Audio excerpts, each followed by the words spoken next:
Assalamualaikum warahmatullahi wabarakatuh. Salam sejahtera, salam Malaysia Madani dan salam bicara buku. Masa yang ada saya habiskan untuk membaca. Baru-baru ini, di pusat sumber sekolah saya telah menjumpai sebuah buku yang menurut saya sesuai untuk dibaca oleh semua peringkat usia, sama ada yang tua maupun yang muda. Pada hikmat pandangan saya, novel ini sangat berkait rapat dengan kehidupan kita pada masa kini yang penuh dengan pengaruh-pengaruh negatif.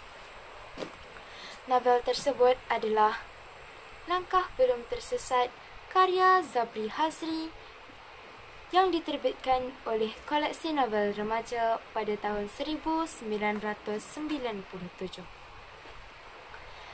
Novel ini mengisahkan tentang seorang pelajar lelaki yang bernama Latif bin Bacik atau dikenali sebagai Latif Debab dikarenakan oleh fizikalnya yang sedikit sasa dan juga gempar. Latif dikenali dan dibenci dikarenakan oleh kenakalannya. Kebencian pihak sekolah kepadanya tidak membuatnya gentar.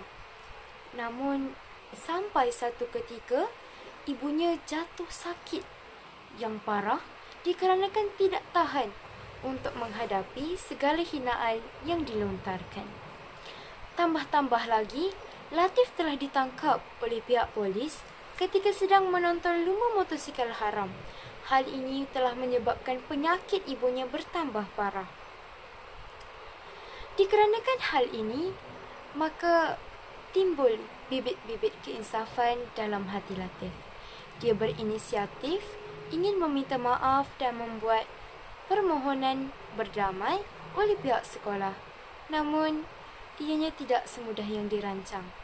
Rakan-rakan kumpulan Latif tidak menerima Latif sebagai ketua mereka ingin keluar daripada jurang kegelapan itu. Maka terjadinya perseteruan di antara mereka yang telah menyebabkan kekecohan dalam sekolah mereka. Namun, pada akhirnya, Latif berjaya untuk memujuk kumpulannya untuk membuat permohonan maaf dan juga berdamai dengan seisi warga sekolah.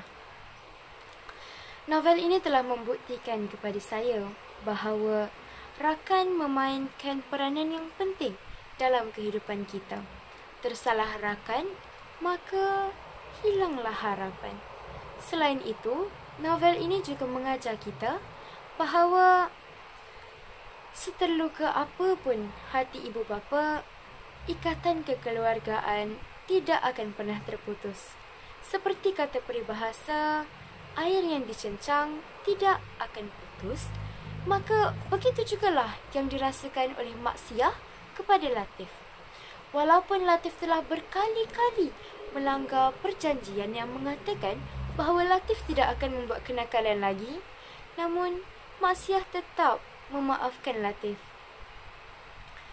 Oleh itu, jelaslah bahawa kita sebagai murid perlulah ada rasa hormat kepada guru dan juga sayang akan ibu bapa, supaya tingkah laku kita akan sentiasa terjaga dan juga kita akan terpelihara daripada perkara-perkara negatif.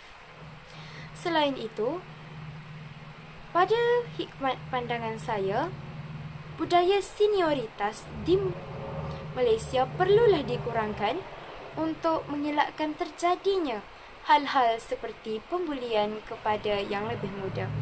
Sekian daripada saya. Terima kasih.